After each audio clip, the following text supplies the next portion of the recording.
The Queensland Premier has been slammed for sticking by her state's tourism testing rules as screening clinics across the country are pushed to the limit and wait times for results blow out. For more, we're joined by Tourism and Transport Forum CEO Margie Osmond in Sydney. Margie, the rules are causing plenty of people to rethink their holiday plans. Look, I don't think there's any doubt about that. You've only got to talk to operators to see how many cancellations there are in the mix. I mean, we're hearing, for example, from travel agents and others that there's something like a 100% increase on cancellations November, December. Margie, we know that tourism's had such a tough run over these last 2 years now. What are these restrictions doing for the confidence of the operators, and how many of them are at that point where they just will not come back in 2022?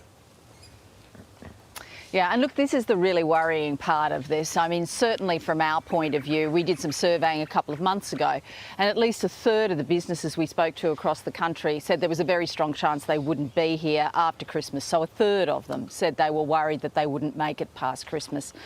Look, I think the big problem we've got now is simply restoring people's confidence that it's going to be okay to travel. We asked 1,500 people across the country a week or so ago what were their reasons perhaps for cancelling or not travelling, and the top 3 reasons were all to do with borders, inconsistency, confusion about what would happen, and the fact that they might get stuck there and not get home. The virus didn't appear until point number 4. Well, that's the point, isn't it? I mean, It is so confusing. Each state has its own restrictions. You've got different requirements for getting into states, whether you need permits, whether you don't. I mean, we're now seeing a lot of momentum towards the rapid testing. Would you agree with that being the best practice? Well, look, you know, I'm not a health professional, and the tourism industry from day one has supported all governments who are making health decisions in this space. And we certainly wouldn't change that attitude now. But the issue is the confusion factor, and that there must be a simpler way. If we're actually going to live with COVID, we need to get some uniformity across the board so everybody knows what the rules are. In your research and the studies you're doing, is there pent-up desire to travel? Is there a bubble ready to come when people are allowed to travel? Oh, there's no doubt about that. Everybody's keen to travel, and there are some places that are absolutely bucking the trend. So the Gold Coast seems to be indestructible. Everybody wants to go there, and its accommodation rates are very, very high, and that's not surprising. But the other big winners in this travel mechanism this time round are regional areas of all of the different states. Because if people are saying they're not travelling interstate, they're still travelling intrastate. So they're getting out there in all of those regional communities that have been suffering, whether it was bushfires or floods or just no tourists, and they're spending their dollars there, which is great news. Yeah, absolutely. And people are keen to get out and about, aren't they, really, after being cooped up for so long? Yeah. Realistically speaking, though, how long do you think it'll actually take for tourism operators nationwide to recover from this latest confidence blow?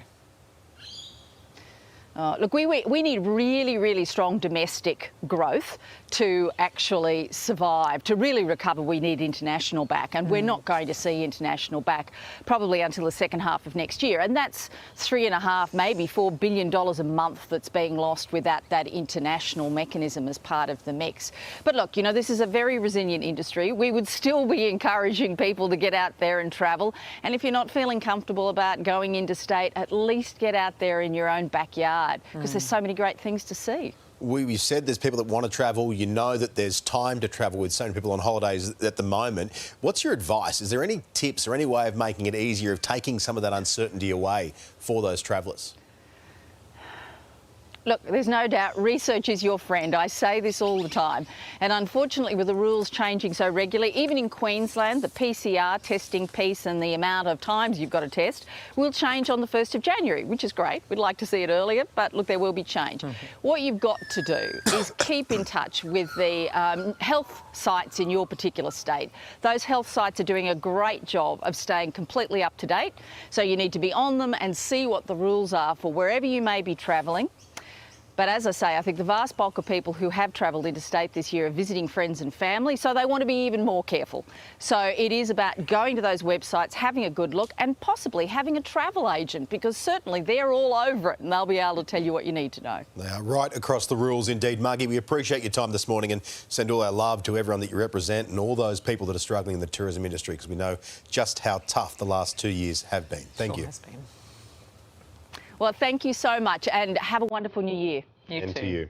Well, after months of no interstate travellers, frustration is mounting for Queensland tourism operators as drawn-out testing times result in hundreds of holiday cancellations. Let's bring in the Queensland Tourism Industry Council CEO Daniel Gershwind in Brisbane and Director of Cairns Adventure Group Roderick Rees, who is in Cairns. Daniel, we'll start with you. This could not have come at a worse time, right as this big influx of tourists are about to come in at such an important time for the industry. What will the cost be of these cancellations? Look, it's certainly not a step that we were looking forward to. We have the borders open, and that's good news. The Premier held a nerve. We kept the borders open despite Omicron, despite the outbreaks in New South Wales and Victoria. So that's the upside, but certainly not helpful that we have now these difficulties with the testing regime. It's not helping the confidence of travellers. It's not helping the confidence of tourism operators. But we hope a better solution will be found very soon. And Daniel, the Queensland Premier is looking towards swapping the PCR testing for rapid testing for interstate arrivals at least. Is it going to be enough? Well, Sarah, I think it certainly would be a very important step. We have to make it as easy as possible for people to cross borders, to visit their friends and families, to go on their holidays. We all deserve a break after 2 years, I think. So the easier we can make it, the easier we can move towards living with this virus. That is what we're looking forward to. Let's bring in Rod. Rod, you obviously had high expectations for a busy season when the state reopened. Have you been let down? Oh, we sure have, Charles. Look, you know, we're incredibly frustrated up here again. It feels like we're just getting hit after hit. This was a crucial period for operators here in Cairns. And, you know, we're facing overwhelmed testing facilities. The last 2 days, we've only got 2 testing facilities open in Cairns. I mean, my business has had 2 exposure sites already. I've got staff that can't get tested that are now in isolation. I've got guys who are out of action for 7 days. I've got customers ringing up on Christmas Day and Boxing Day saying they can't get on the flights out of Sydney and Melbourne because they can't get their test results back. I mean, you know, leadership is about admitting when you made a mistake and when you're wrong, and Anastasia needs to drop the PCR testing immediately and get on board with rapid antigen testing if the tourism industry here has any chance of being open by the end of this week. Well, and we also know that travel these days is plagued by confusion. You know, you never really know what's happening in each state you're visiting. Are you worried now that all of this will impact those interstate visitors who just put it in the too hard basket and say, you know what, we're not going to go to Queensland anymore? Oh, absolutely. I mean, we need to get on board with the national strategy. We've been saying this for what feels like about 12 months now. I mean, the PCR requirement set on interstate travellers into Queensland is clogging up the testing systems all across the country. I mean, we need to have one set of rules for isolation, one set of rules for testing. That's Australia-wide. We're one country, and we need to get back to operating like one country. I mean, COVID is here in Queensland, but it seems like the state government is still holding on to this belief that we're protecting Queenslanders by keeping COVID out. It's here. There's 23 exposure sites in Cairns and Port Douglas yesterday with 2 testing facilities. We've got people who can't even get tested. I mean, the testing facilities need to be reserved for people who have symptoms and who are sick, and everyone else should be taking rapid antigen tests. That's the way forward, and it's time that happens immediately. Rod, how are people doing in Cairns? Oh, look, I mean, I'm frustrated. You can probably hear in my voice. It's just, we just want to get one period away where we can have some business continuity. I mean, we've been building up to this in what was a lockdown from August to December. We knew this was coming.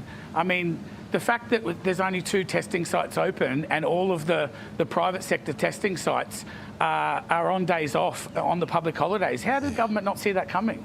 I mean, COVID didn't take a holiday on Christmas Day and Boxing Day, but apparently the testing sites have, which means we're clogged up and we're frustrated. The consumers are frustrated. You know, that's the people that are here. They don't know what they're doing or where they're supposed to be going. They're spending half of their holiday in a lineup for 3 or 4 hours, sometimes longer, and then getting turned away to get a test. I mean, we need some common sense to prevail here and help the tourism industry start to have some sort of continuity in our business. It's just so frustrating, guys. Oh, absolutely. And we feel for you, Roderick. And that's the thing, Daniel. You know, we know that operators like Rod are really struggling through this time. You know, the point that he raised earlier about the Premier sort of pointing to keeping Queenslanders safe, is that what you're hearing at all from the public generally in Queensland, that, you know, that the measures in place here are keeping them safe to an extent? Well, there's certainly many different opinions, there's no doubt about it, but we do, as Roderick indicated, we do have to move towards living with the virus. That's what the Premier, what everybody else has been saying for a long time. We have to find a way of coping with not eliminating the virus, but with actually accommodating our lives and our arrangements. So rapid antigen testing is certainly a step that is necessary now. We haven't got enough facilities to do the PCR test. That's quite obvious, not just here, but nationwide. So we have to find a better way of doing it. And we are now vaccinated up to nearly 90% across Australia, or more than 90% across Australia, nearly 90% in Queensland. That should surely give us the confidence to move forward now with less restrictions. We have been fortunate in Queensland to have had less restrictions than most other states, and that's a great outcome, but we now have to really join the rest of the country again. Well, Daniel, Rod, we wish you all the best. A very happy new year, a prosperous new year, and more importantly, a profitable new year after the last 2 years. Thanks for joining us this morning. Thanks, guys.